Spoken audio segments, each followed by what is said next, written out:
Oke, bismillahirrahmanirrahim. Assalamualaikum warahmatullahi wabarakatuh. Waalaikumsalam warahmatullahi Waalaikumsalam wabarakatuh. warahmatullahi wabarakatuh. Alhamdulillah, alhamdulillahilladzi hadana li hada wa ma kunna linahtadiya laula an hadanallah. Laqad ja'at rasuluna bil haqq wa nudu andal kumul jannatu uristumuha bima kuntum ta'malun. Asyhadu alla ilaha illallah wa asyhadu anna Muhammadan abduhu wa rasuluh sallallahu alaihi wasallam wa ala alihi wa ashabihi amma ba'd.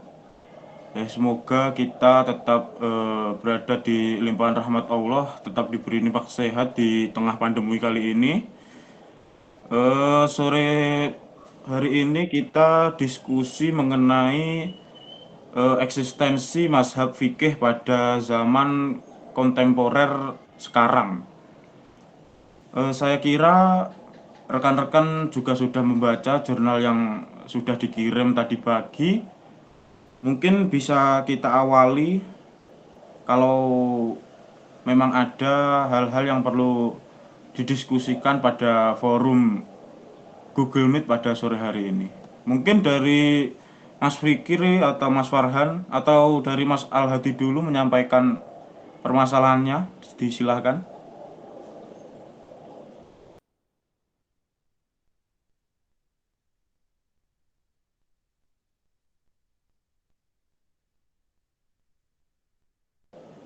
Mungkin bisa diawali dari Mas Fikri.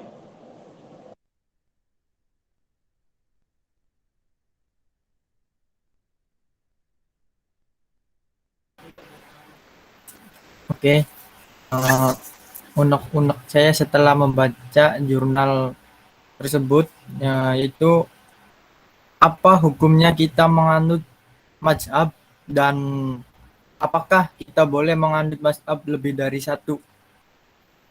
Mungkin rekan-rekan ada yang bisa mm, menyelesaikan.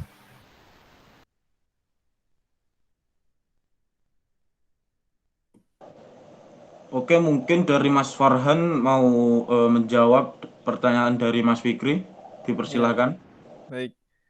Kalau menurut saya, kita sebagai mahasiswa gitu ya, kan kita masih tergolong bukan mujtahid. Maka dari itu, hukum untuk menganut mazhab menurut saya itu wajib. Karena kita tidak memiliki ilmu dalam menafsirkan Al-Quran serta hadis dan sunnah. Jadi dikhawatirkan kalau kita menafsirkannya dengan diri sendiri kita sendiri tanpa ilmu yang jelas, dikhawatirkan akan mengalami kesesatan dalam menafsirkannya. Terus ya, sekian dari saya. Oke, terima kasih jawaban dari Mas Farhan. Mungkin dari Mas Al-Hadi ingin menambahkan. Kalau saya sih cukup setuju dengan jawaban dari Mas Farhan tadi. Mungkin dari Mas Al-Hadi ingin menambahkan. Ya, mungkin sejalan dengan apa yang dikatakan oleh Mas Farhan tadi ya. Ada sebuah syair dari Syekh Ibrahim yang berbunyi seperti ini. Bahkan wajib hukumnya mengikuti imam mazhab apabila kita tidak memiliki kemampuan berijtihad. Dan ungkapan tersebut berlandaskan kepada firman Allah dalam Quran surah An-Nahl ayat 43 yang berbunyi A'udzubillahi minasyaitonirrajim Bismillahirrahmanirrahim wa ma arsalna min qablika illa rijalun nuhi ya ilaihim fas'alu ahla dzikri in kuntum la ta'lamun. Yang artinya dengan menyebut nama Allah yang Maha Pengasih lagi Maha Penyayang, dan kami tidak mengutus sebelum engkau Muhammad melainkan orang laki-laki yang kami beri wahyu kepada mereka. Maka bertanyalah kepada orang yang mempunyai pengetahuan jika kamu tidak mengetahui. Maka bagi orang-orang yang belum mampu apa belum memiliki kemampuan untuk berijtihad, bagi mereka bermazhab itu wajib agar mereka tidak beribadah dengan taklid atau buta, tidak memiliki dasar, maka dalam hal ini bermazhab itu wajib. Namun pada dasarnya sesuai menurut agama Islam itu tidak ada keharusan untuk bermazhab. Namun supaya tidak melenceng ke arah yang tidak diinginkan, maka seorang yang awam dalam beragama mungkin harus bermazhab gitu. Terima kasih. Oke, terima kasih jawaban dari Mas Al-Hadi. Mungkin di situ intinya kita eh, harusnya bermazhab agar beribadah kita tidak asal-asalan atau tidak taklid atau buta ya. Mungkin itu saja jawaban dari teman-teman. Apakah sudah bisa mewakili Mas Fikri? Ya, sangat sangat mewakili banget. Sangat lengkap. Ya, eh, dari Mas Al-Hadi, apa namanya? Terima kasih banyak dan semua rekan-rekan. Ya. Oke, mungkin pertanyaan dari saya ya. Eh, apa yang harus kita pribadi lakukan dalam menyikapi perbedaan mazhab agar tidak terjadi perpecahan dan pertengkaran antar sesama muslim? Itu sih. Mungkin ada dari teman-teman yang ingin membantu menjawab. Disilahkan.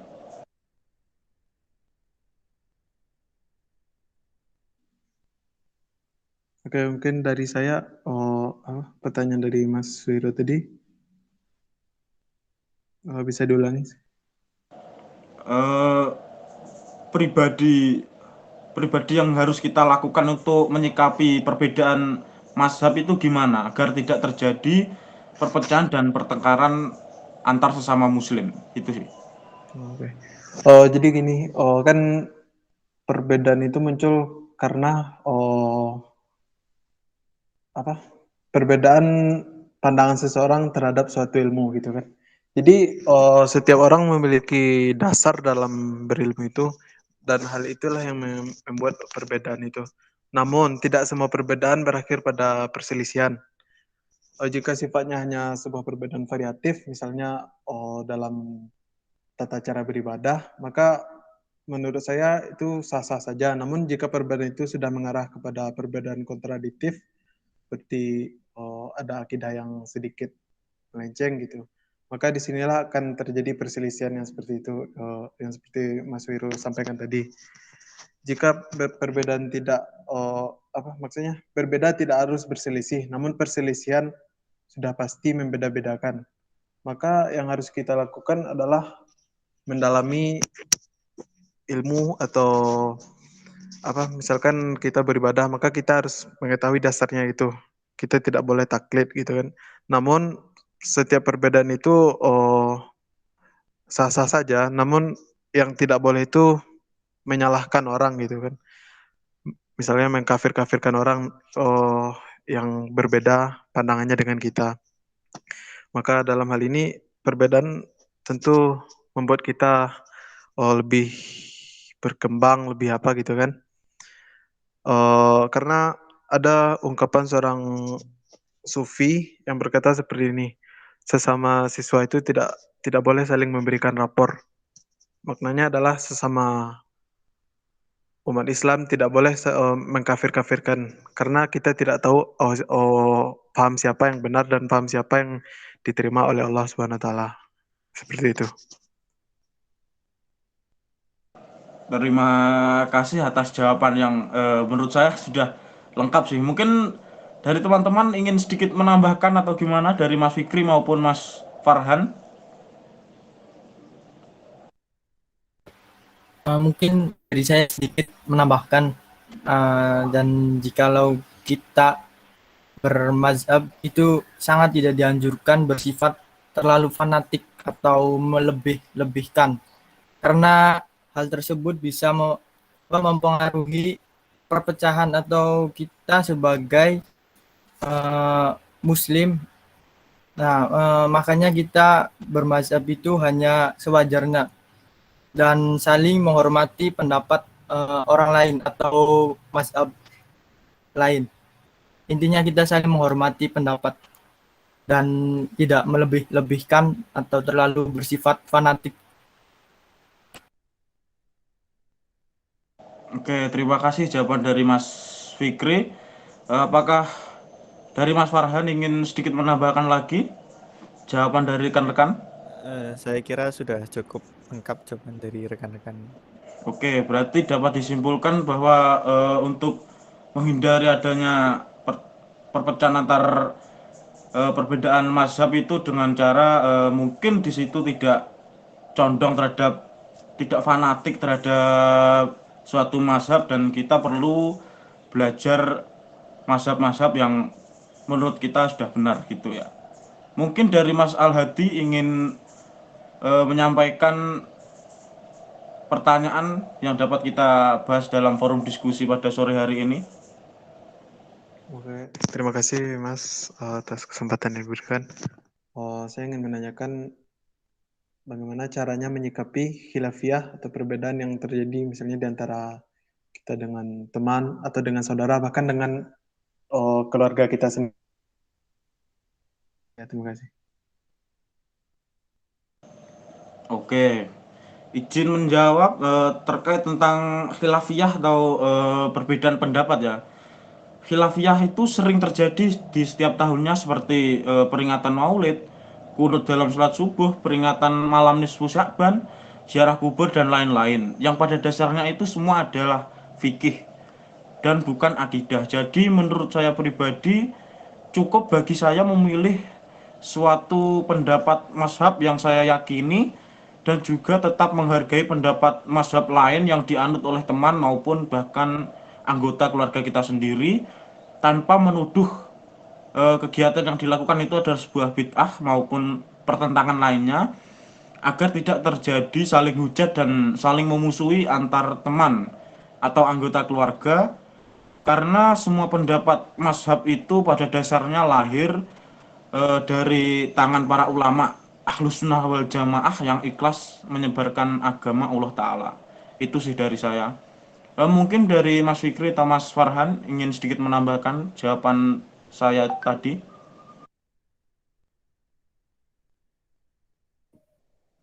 Ya, kalau dari saya menambahkan, kalau jika terjadi perbedaan pendapat itu mungkin bisa saling toleransi dan menghargai pendapat-pendapat orang lain, tidak memaksakan pendapat diri kita sendiri, lalu mengadakan perundingan dengan ya segala yang terlibat untuk mencapai kesepakatan dari perbedaan yang ada, mana yang benar, mana yang salah, atau mungkin bisa dua-duanya benar, mungkin hanya sedikit perbedaannya. Itu dari saya. Oke, terima kasih. Mungkin dari Mas Fikri ingin menambahkan sedikit jawaban dari saya dan Mas Farhan tadi.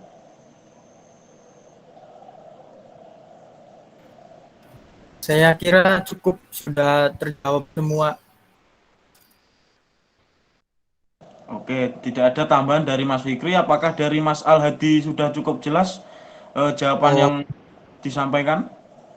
mungkin ada pertanyaannya itu, kan itu masalah apa variatif dalam beribadah ya.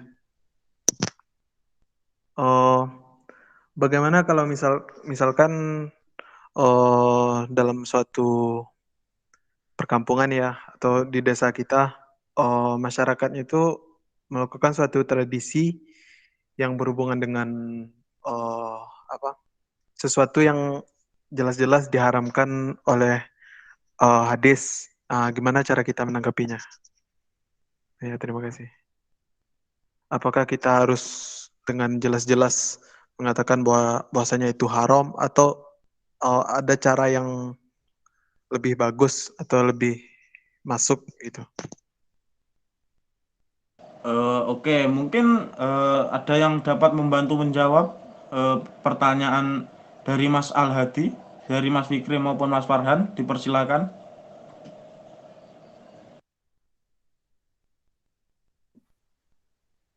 Jika kalau dari saya, kalau sudah ada perbedaan gitu yang sudah di hadis sudah dijelaskan itu haram, maka lebih baik ya kita berunding lagi, terus dibicarakan dengan baik-baik dengan warga sekitar, terus menjelaskannya jika tradisi yang dilakukan itu haram dan memberi edukasi-edukasi supaya lebih baik hal tersebut itu ditinggalkan.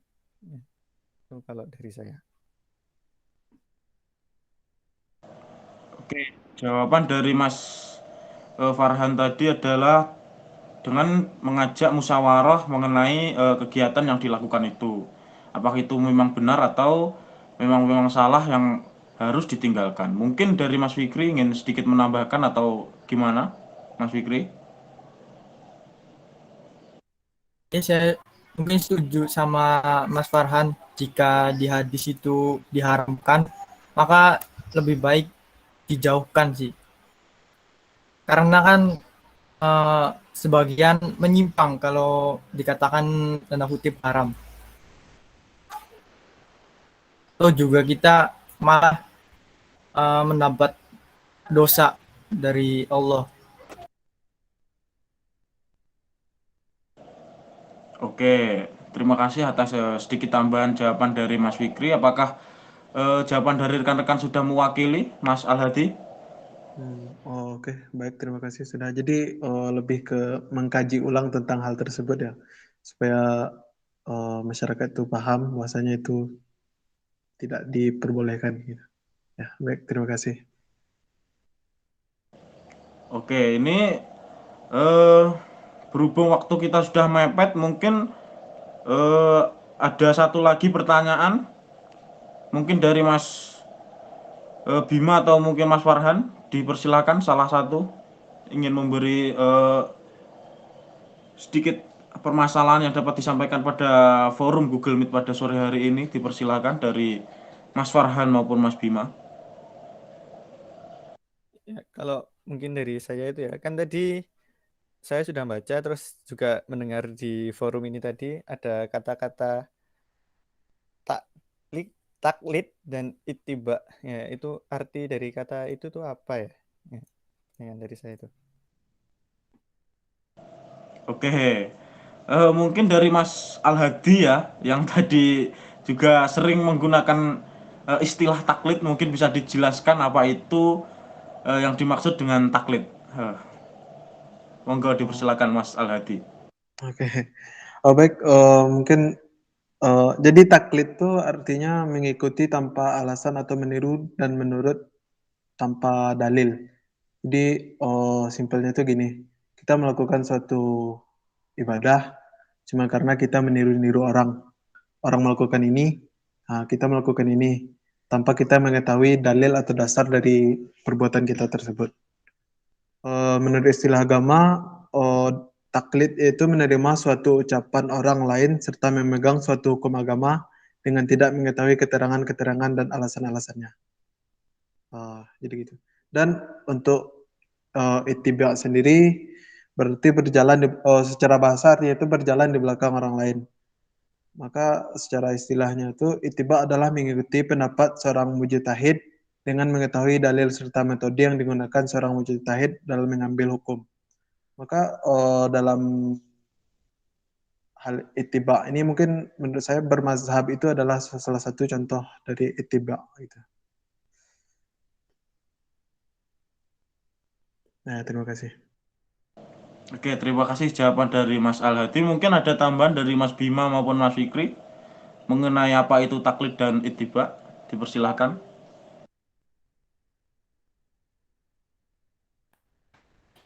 Kalau saya sudah mungkin sudah terjawab semua oleh Mas Al-Hadi, jadi nggak ada penambahan dari saya. Oke, berhubung waktu kita sudah mepet, dari Mas Bima, apakah ada pertanyaan yang dapat kita bahas pada Google Meet pada sore hari ini?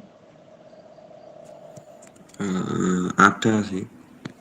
Monggo disampaikan Mas Bima.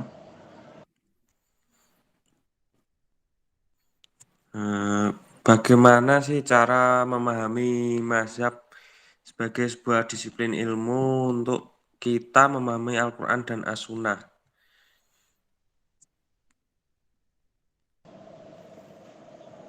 Oke, izin menjawab. Dalam Islam kita mengenal 4 imam mazhab besar, yaitu Hanafi, Maliki, Imam Syafi'i, dan Hambali. Terkait mazhab dijadikan sebuah disiplin ilmu atau di situ adalah pedoman, kita dapat memilih beberapa di antara mazhab tersebut yang sekiranya berjalan sesuai dengan kehidupan dan permasalahan yang terjadi di lingkungan kita. Seperti kita tidak boleh mengikuti pendapat mazhab yang termudah atau yang disukai karena nafsu, demi mencari keringanan atau ingin kemudahan dalam mengerjakan ibadah. Itu tidak boleh.